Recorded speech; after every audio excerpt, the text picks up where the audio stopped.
Hey guys, welcome to episode 3 to the Sketch Lab. This one, I'll be showing my process of this Sub-Zero illustration that I created. And this time I wanted to do a voiceover over my videos. I wanted to do it the last time, but unfortunately ran out of time. Going forward, I'm trying to add some commentary and kind of explain my process along the way.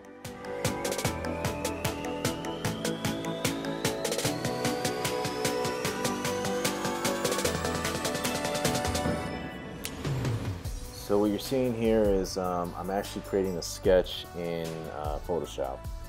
I'm using a sketch pencil from Kyle Brushes. So if you do have the Creative Cloud, you can get his whole pack for free. It's all included. He's got some pretty cool brushes. I really like his sketch brush because it really feels natural. I'm able to sketch pretty fast on here. Usually I start off on creating sketches in Clip Studio. And I love Clip Studio, but this time I just wanted to play around with the pencil brush in Photoshop. I'll probably approach it differently next time.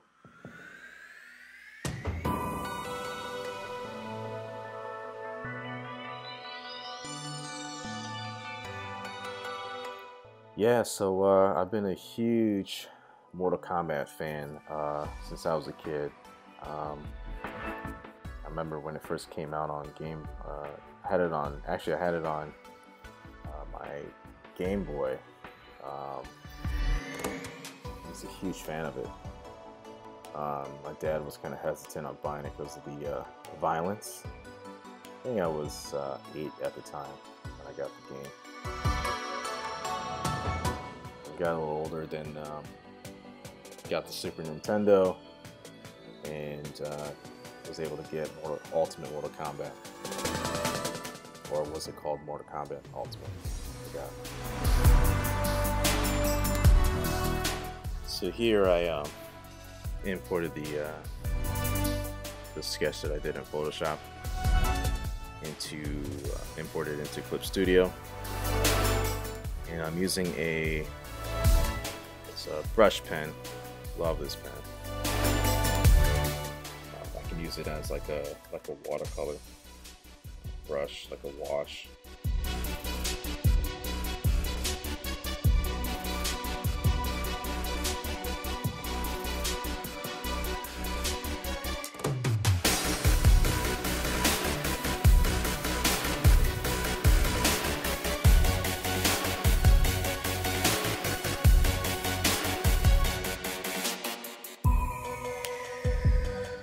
So this design is inspired by an actual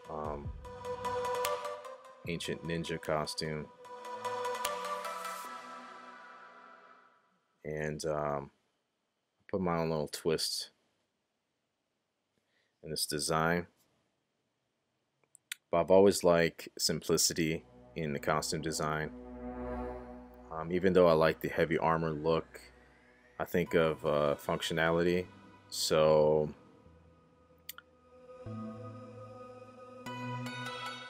they're ninjas, so I would, they need that flexibility, the lightweight costume for their stealth missions.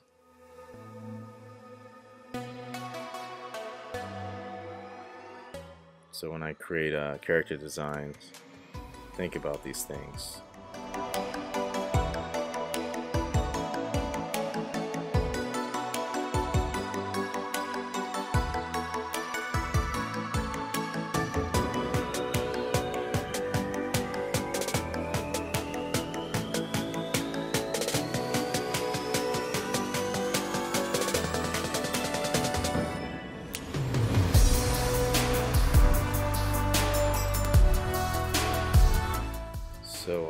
started to do like a little wash below the line art.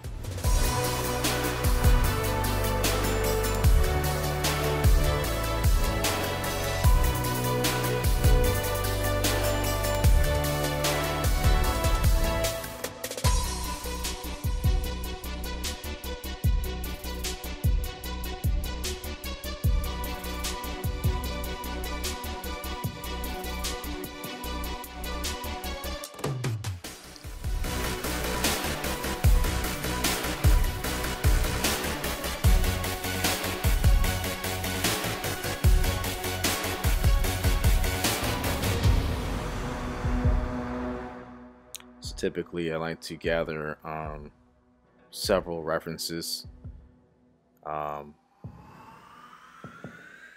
for shadows, anatomy, and poses, and things like that.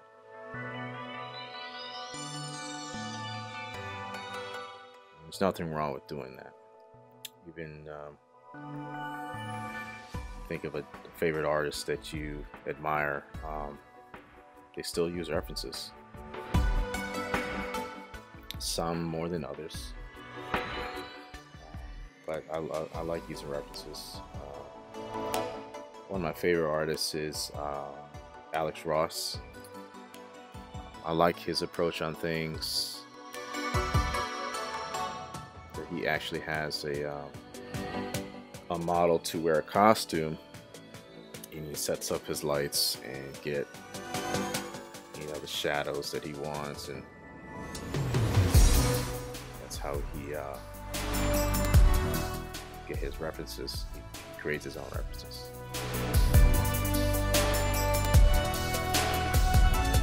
A couple times I did that, but I didn't have a costume. But I'll do a pose.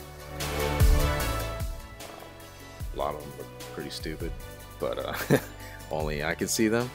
I try not to show anybody that. It's a little embarrassing, but hey, it works. Do what you got to do to get the right pose, and make it easy on yourself. Because if you just keep guessing through the whole painting or drawing, it's just going to take forever, and you'll get frustrated, and it just won't be fun anymore. So but when you keep using references, and you do a lot of drawings and paintings here and there, you kind of start to understand anatomy a little bit more, and eventually you won't be using references as much because it's already ingrained into your memory.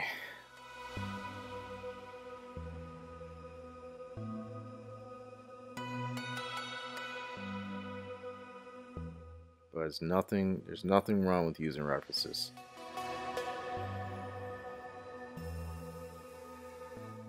I like to go on Pinterest to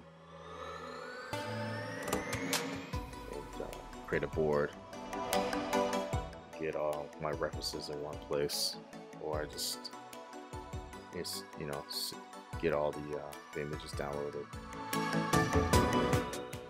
Collage out of it.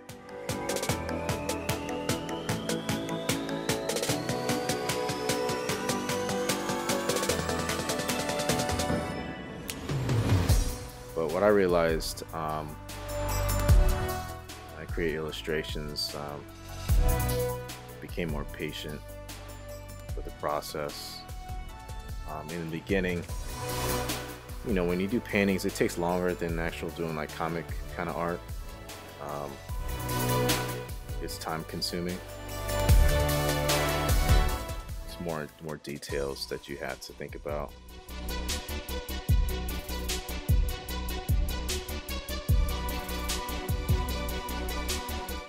But the more patient you are, the better the illustration is going to be. I promise you. There's a few times where I became impatient and got frustrated with the drawing, and it didn't come out too good. I was rushing it, but there's no rush. Take your time.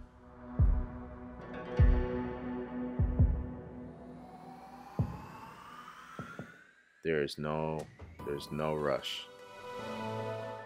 Just plan your time accordingly, and just take your time.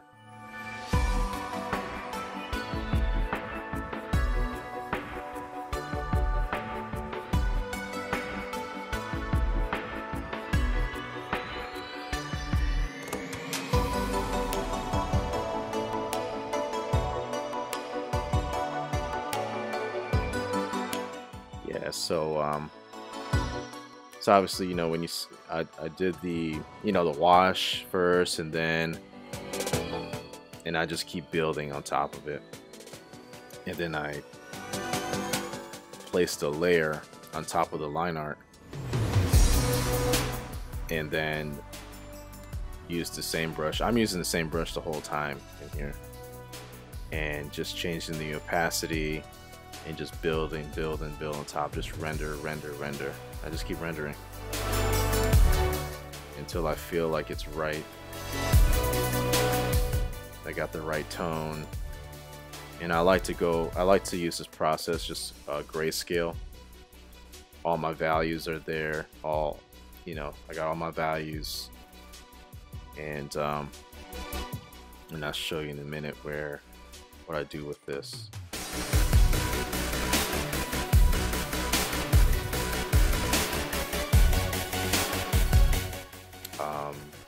I learned this process from Art Germ. I don't know if you ever heard of Art Germ. Love his art. He's amazing artist. And he uses the grayscale and adds the color afterwards.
this part here, I took the black and white drawing in Clip Studio and I imported it into Photoshop.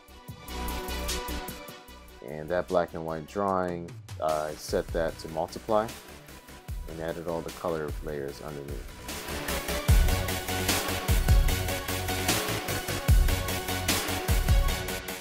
And by doing that, all the details will remain.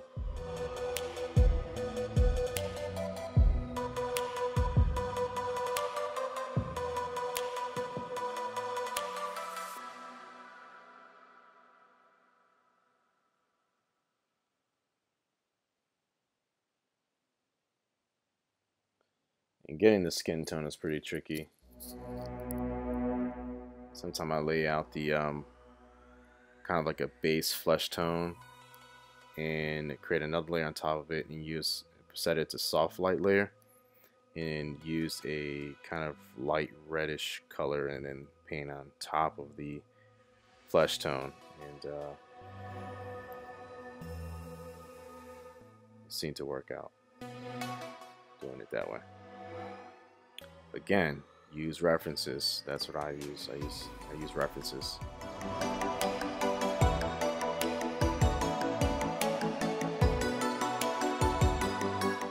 And even though I use references, I don't do like a one-for-one copy of the reference. I like to look at it as an inspiration, and then I add my own little, you know, style to it. I may accentuate the part a little bit more, like, you know, give a little bit more angle on certain parts, stuff like that.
And here I use like a levels adjustment layer, added the adjustment, and then I added a another layer and used the dodge and burn tool. It's a great little shortcut to add highlights and shadows instead of painting them, because that is sometimes can be real time consuming. So that's another good little shortcut.